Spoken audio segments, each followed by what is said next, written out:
Hey friends, welcome back to the channel. Today I'm going to be reviewing the Razer Wolverine V2 Chroma, which is an Xbox controller by Razer, and I've been primarily using this on PC to play games for about the last 6 months. So I think I've gathered enough info to let you all know if I think it's worth it and give you some information about it.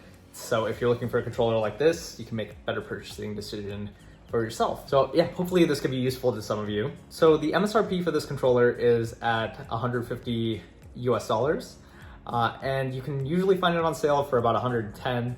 On Black Friday, Cyber Monday type deals, you can get it for about 80, and then I've seen it as low as 40 on special occasions where they sell like specially used controllers. General features: this has 6 remountable buttons, 4 on the back and 2 on the front next to the LB and RB buttons. It's equipped with Mecha tactile buttons on the front, which is actually the main selling point for me. But these are mechanical switches under the buttons themselves, which give you a great feel when playing.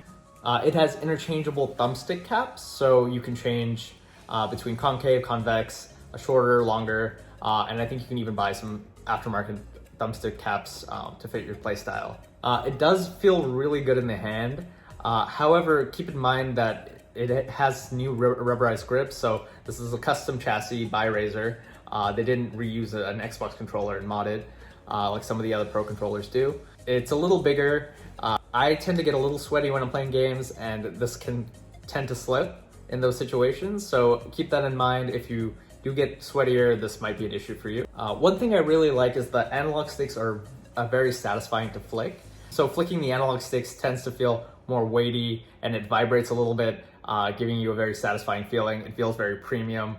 Like a Pro controller should. The Mecha tactile buttons, like I mentioned before, are clicky, but they're not super clicky. So like Cherry MX Blues, they're not like very annoying and loud, which is my preference when I look for mechanical type switches. So if you don't want something as loud, it's a little bit more muted in that regard.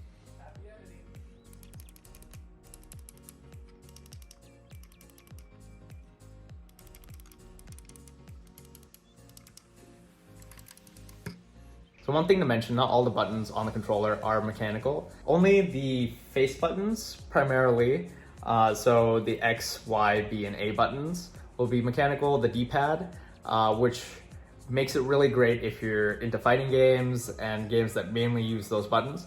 The buttons on the back will not be mechanical at all. So these are the M3 through 6 buttons, will not be mechanical. The M1 and M2 buttons actually are, which this is an odd choice because I think the M3 through 6 feel a lot cheaper just because they're not mechanical in the same fashion M1 and 2 are.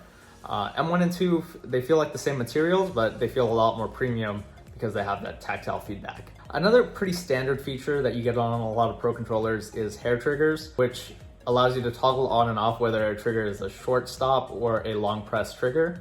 So the nice thing about this controller is you can actually change hair triggers on either trigger at any time on the fly. So there's a switch for both of them. You can just toggle whichever one you want instantly and it'll swap it.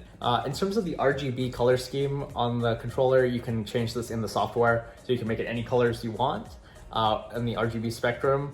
And it does look very nice on a desk or a gaming setup. So that is something to consider if you're into aesthetics like that for your gaming gear. When it comes to haptics, this is not a great controller.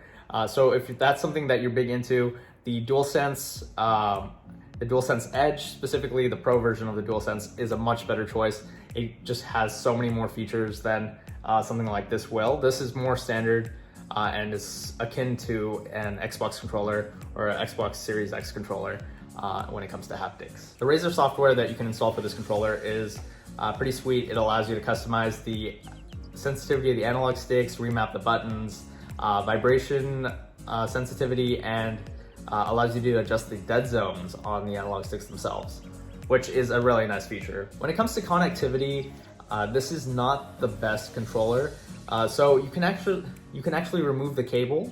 However, it is not a wireless controller whatsoever. There's no Bluetooth functionality, there's no built-in battery. So you will have to keep this plugged in at all times whenever you want to use it. And this is a limitation put in by Microsoft.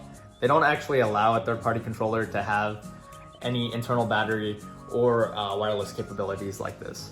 However, with that, it does come with a very long USB cable, It's specifically USB-C, so I think it's around 12.5 feet, something like that. It's very sizable, so it should be able to fit most setups.